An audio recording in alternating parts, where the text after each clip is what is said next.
Hey everyone, welcome back to the channel. In today's video, I will show you how to scan the cards using NFC step by step.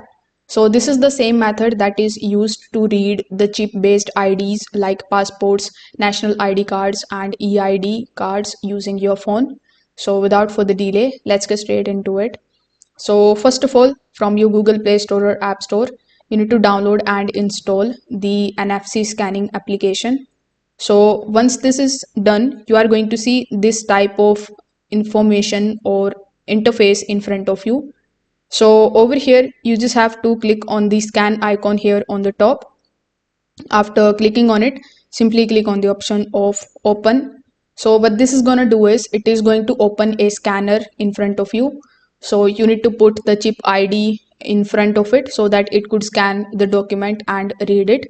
So after doing this, it is going to show you the website that it has scanned.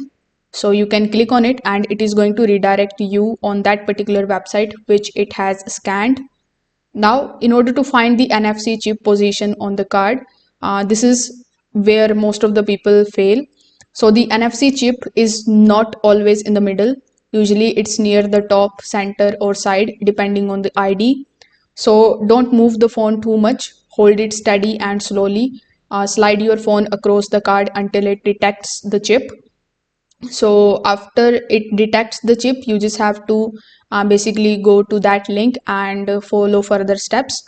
Now if it doesn't scan for any of the reasons, you can remove the phone case or you can increase the brightness. You can turn NFC off and back on. You can also try another application like NFC tools, and you can keep the card still and hold the phone steady.